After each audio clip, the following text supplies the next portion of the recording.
We've got the Volkswagen Atlas. We've been waiting for this one. She's a biggie. The car. Hit it, Andrea. She's a biggie. I want to see how fast she goes.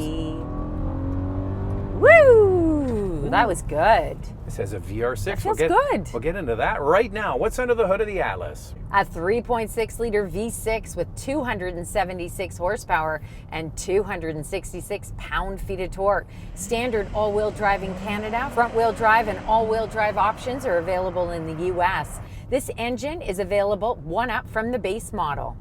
That base engine is a 2-liter turbo 4-cylinder, that's right, with an 8-speed automatic transmission, 235 horsepower, but 258 pound-feet of torque.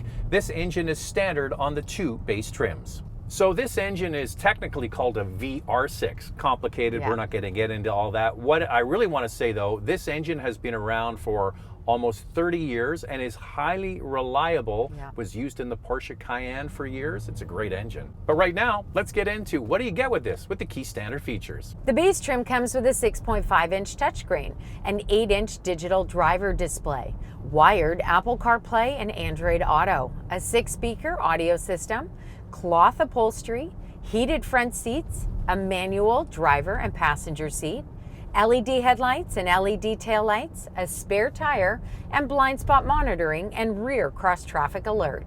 Some available features you might want to spring for include the 11-speaker Fender audio system, leather or leatherette trimmed upholstery, ventilated front seats, heated rear seats, a power passenger seat, and driver's seat memory. Got all these drive modes. There's snow and sport and a bunch more. What are we going to put it in? You got to put it in S for subscribe. And if you can hit that notification bell, you'll be notified when all of our reviews drop, and then you can watch them. And we do this, the couple car review, twice a week. The first one drops on Wednesday. We put another one out on Saturday. So make sure you like and subscribe, but also follow along on Instagram. It's Motormouth_Andrea to get a sneak peek what's going on behind the scenes. For me, it's Motormouth_Auto, and the links are below that like button. This video is brought to you by Canada Drives. Shop online for your next used vehicle and enjoy the convenience of 2-year-door delivery and the confidence of a 7-day love it or return it guarantee. Visit canadadrives.ca to learn more. This is a big vehicle, so it's great that it has the option of a V6 engine. Some say that the turbocharged 4-cylinder is quite good and the power is sufficient for this vehicle, but I'm really enjoying this V6, and the 8-speed automatic transmission shifts smoothly. That's a price point car. They have that engine to get the price down as a starting offering, but most people, like the vast majority, get this engine, and probably not a bad idea. So Andrea, this vehicle was designed for the North American consumer. It's made in Chattanooga, Tennessee, and it feels more like a domestic style product than real German, yeah? Oh, does it ever? We reviewed the Chevy Traverse not too long ago, and we said the same, very smooth, comfortable. And that's what you get with this Atlas. This thing is easy to maneuver in and out of city traffic. The turning radius is excellent. And when it comes to parallel parking, the steering is so light that I can actually do it with one hand. Yeah, it's a real North American tuned vehicle. It's big for the bigger North Americans. It's got very, very light steering. The suspension is cushy. If you took that VW badge off of there and you put on, you know, something like Chevy or Ford or Chrysler, you would go, yeah, I get it. No knock on it. It's just the way they've tuned it. Yeah, and I can understand why that would appeal to so many people. I gotta lean way over here, Andrea. I know, but you've got this really solid armrest. This thing is huge. It's so big. You could actually put a whole other seat in here if you wanted. I really like the exterior design of this. It's handsome, it's bold, it has a real presence on the road. It comes standard with LED headlights and LED taillights, standard 18-inch wheels, but available 20-inch and 21-inch depending on the trim you choose. Now they're named differently north and south of the border. This one is the top trim. It's the exec line with the added R-line appearance package. Gets you the bigger air intakes. However, the chrome still stays chrome. With other trims, it comes with a black accent, right? We're riding on 21-inch wheels. I just want to point out that's standard on the exec line trim. So you can get the Highline trim, which is one below this exec line, and you can add the R-line package. That's where you get all those exterior black black accents, which look pretty cool. In the US, you have an R-line model, so you can choose that model and then get all the black exterior accents on that. So about halfway through the video, we have a segment called Questions, Coffee, and Cars, and we do have some questions about this and size, so stick around for that because she's a biggie. Yeah. The Atlas is really well organized, and I really like this light color in here. I think it's a great color combo. Everything is at the center console, and I really like the storage, whether it's the side kind of net pocket on this passenger side or the large center console storage. Once again, it's just comfortable and well organized. You can see why people would like a bigger vehicle than a smaller vehicle. This is just easier to live with. You've got more room for everything. More room for your stuff in the middle, more room for coffee, more room for kids. It's really comfortable. And lots of buttons. I like that. Right? Volume knob, temperature knobs. It's pretty good. Hopefully with the update that they're going to do in about a year and a half or so, they're not going to go for that touch sensitive. I think Volkswagen's learning because so many people are complaining about it that we like volume knobs and buttons. Hopefully that will stay. So this comes with some pretty good standard features. We went all through that, but just moving up one from the base model gets you so much more. What do you get, Andrea? I want to know. You get the 10.25-inch digital driver display. Nice. 8-inch touchscreen with wireless Apple Carplay and Android Auto, a power driver seat, wireless charger, power tailgate. I mean, these are some extras that I think I would really like, so I really recommend it. Now, if you go up to the Highline trim, that's where you get the panoramic sunroof. And one thing to add, that in the US, one up from the base model, you can add captain's chairs for just under $700 US, and the panoramic sunroof is a la carte items. Nice. In Canada, no. Those features are only available on the Highline trim, and it's same for the exec line. It does come with a standard panoramic sunroof, but you have to add the captain's chairs for $700 Canadian. It's interesting that this is a 6-passenger configuration. The third row, as big as it is, not 3 seats, which is different than many other competitors like Highlander and the Telluride and Palisade. One thing I'll say though, Andrea, is the one we're in here in the Highline, those 2 top trims, are the best sellers in Canada. I know. So we've talked to the product planner at Volkswagen, and he said it's interesting. Atlas, and this is my opinion of it, I really believe that this is a luxury SUV replacement. So there are families that could go and buy an Audi Q7, but they think to themselves, I need a people mover. I want a German people mover. I'll just save the money and get the most expensive version. And this is the best seller, the loaded one. And a lot of people look at Volkswagen as a brand that is more in the premium category. It is in the non-luxury category, but because it's a German brand, they feel like they're driving something special. Yeah, like it's just a little bit more elevated. Maybe elevates their status. It is a non-luxury brand. Yeah, but people just decide, listen, I'm not going to go and get a X5 or a GLE or a Q7. I'll get a fully whacked out Atlas and I'm good to go. Now the top trim comes with things like the 360 camera and navigation, and also power folding exterior mirrors, which I think is a really important feature on a wide vehicle like this. So we do have it coming up again in Questions, Coffee, and Cars. The space, it's a big vehicle, lots of room up here. Yeah, front row legroom is excellent. The Palisade, Telluride, and the Pathfinder all have a little bit more front row legroom, with the Pathfinder having the most. But then you get into the second row. This thing is huge. You get in, we've got the captain's chairs, they slide fore and aft. You can get a bench seat, as Andrea mentioned. They recline, and there is a ton of legroom.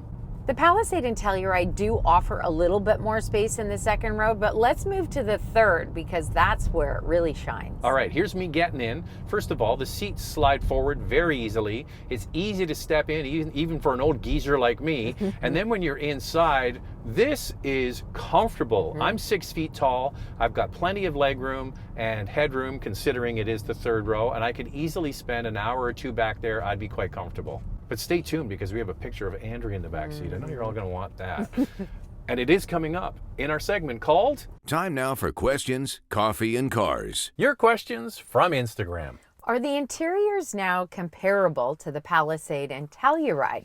I used to own an Atlas, and the extra plasticky stuff was the only thing that bothered me. There's still some extra plasticky stuff in here. I would say Andrea and I had a bit of a, I wouldn't call it a heated discussion. I would say we had different sides on this. We did, yeah. Different opinions. So I think for some mainline full-size SUVs like this or mid-size 3 rows, this is totally fine. If you're looking at the Honda Pilot, the Ford Explorer, and some General Motors products, this is totally on par. But when you get into the Korean cousins, oh, it changes. So I don't really think that that's great company to be in interior-wise because the Chevrolet Traverse is full of plastic. We reviewed it recently, as is the Ford Explorer. I would say that the touchscreen and below this is a lot of hard plastic. Actually, this is not. The dash pad is plastic too. This is not. And on the handle here, where I can rest my elbow, it is soft material. But kind of below that is all hard plastic. But You're right. that was my argument. Almost all vehicles below the knees is hard plastic. Some brands do a better job, but I think for mainline car SUVs of this grade, this is kind of what you get. I think that you could do better than this, and there should be less hard plastic. Just my opinion. This is $60,000 Canadian. A little hard plastic would be nice. A little less hard plastic would be nice. What did I say? A little hard plastic would be nice. We serve up the hard plastic, Andrea. No, a little less hard plastic. That's what I meant. Yeah, with a little slip. Yeah. Wow, that's a big, beautiful machine. That's a great vehicle. I wish they offered a bigger touchscreen, around like 10 to 12 inches. I hope they'll offer a hybrid or EV. You're right. One thing I like about this touchscreen is it's well integrated into the dash. I think it looks fabulous. But this starts at just under $42,000 in Canada, and it comes standard with a 6.5-inch touchscreen, which is also standard in the VW Taos, which is a subcompact crossover. They got to get money out of you. Come on. They make more money by saying, oh, honey, I don't want the 6.5. I want the bigger screen. How much more is that? Well, it's only $50 more a month. We'll take it. That's how it works. Here's the thing. It should come standard with this 8-inch touchscreen. And if they want to offer an available bigger touchscreen like the Kia Seltos, subcompact category again, 10.25 inch, that would be nice. Okay, a little pro tip. If you're not in a rush, this vehicle is going to get a facelift in about a year and a half. And I guarantee you that's where they're going to focus. I hope so. And maybe a little more hard plastic for Andrea. We put out a lot of content each week on the Motormouth YouTube channel, and it's super easy to find. All you do is go to the YouTube search bar and type in Motormouth, the name of the channel, then the brand you're looking for. In this case, it would be Volkswagen, then all of our videos pop up. It's that easy. Given that the Chevy Traverse and the Kia Telluride are the other two big vehicles in this category, how would you say the Atlas stacks up against those two in third row legroom and cargo space? Can I just say one thing before you go into those two particular vehicles? Sure. A lot of people make the mistake of saying, I need a big vehicle to move a lot of people around. And they go to the body-on-frame full-size SUVs like the Chevy Tahoe and vehicles like that. Yukon. They don't actually offer any more interior volume. In some instances, a unibody car like this that's big will be better for moving people around. Yeah, for sure. And this has best in class third row legroom. I can sit back there.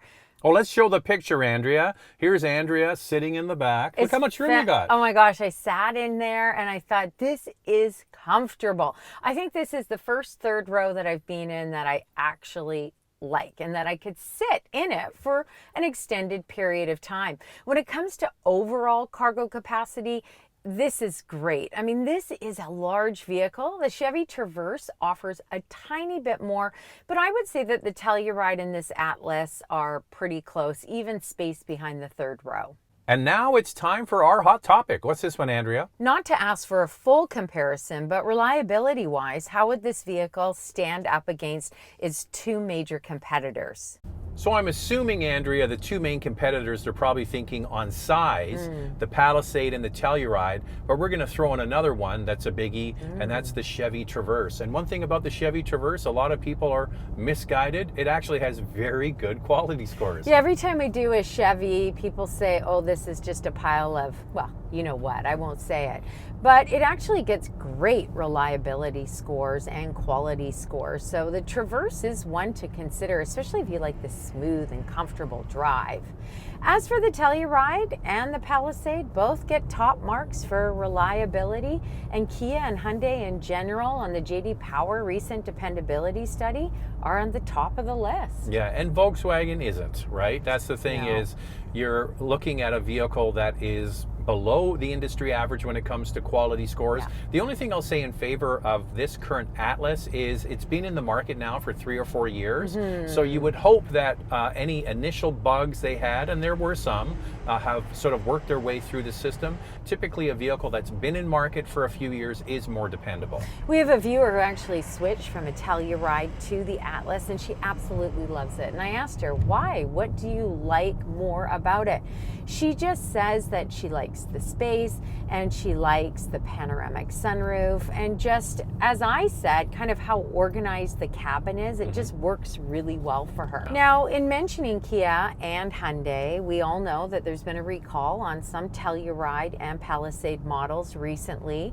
It has to do with a dealer installed tow hitch and that it can catch fire. There has not been one vehicle at this time that has been reported where it has caught fire, but Kia and Hyundai have to do their due diligence and check it out. So this is a big vehicle. It's probably going to use more gas than you would like. So we'll get into that and more in our vital stats. Let's start with pricing. We'll do Canada first. The 2-liter turbo starts at just under $42,000. And the starting price of the V6 is just over $49,500 Canadian. In the US, the 2-liter turbo all-wheel drive starts at $36,500. And the base V6 front-wheel drive model is just over $40,500 US. Here's the fuel economy for the 2-liter turbo. 11.5 liters city, 9.5 on the highway. That's 20 miles per gallon city, 24 miles per gallon highway. For the V6, it's 13.4 liters per 100 kilometers city, 10.1 on the highway. That's 17 miles per gallon city, 23 miles per gallon highway. The V6 can tow 5,000 pounds and the turbo 4-cylinder 2,000 pounds.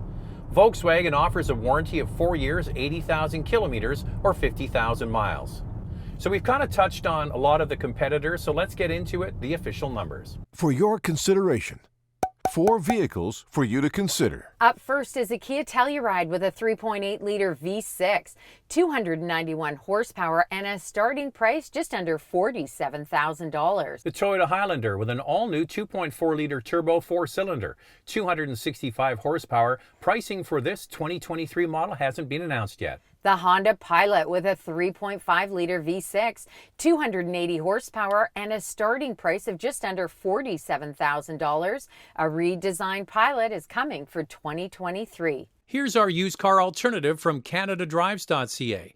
We chose a 2020 Hyundai Palisade with just under 35,000 kilometers on the clock for $47,990. Click on the tab or the link in the description below to find more vehicles in this category from CanadaDrives.ca. So there are 4 3-row SUVs for you to consider. Lightning round. Two things we like to see improved. I really like the comfort level in this Atlas. I like all the space. What I'd like to see improved is offering captain's chairs one up from the base model as an a la carte item. And I'm going to do it for Andrea. She would like a bigger screen and more hard plastic. Wow, what an excellent family hauler. Put this one on your list if you need a 3rd row. Big and comfy, like a couch. This video is brought to you by Canada Drives. Shop online for your next used vehicle and enjoy the convenience of to-your-door delivery and the confidence of a 7-day love it or return it guarantee. Visit CanadaDrives.ca to learn more.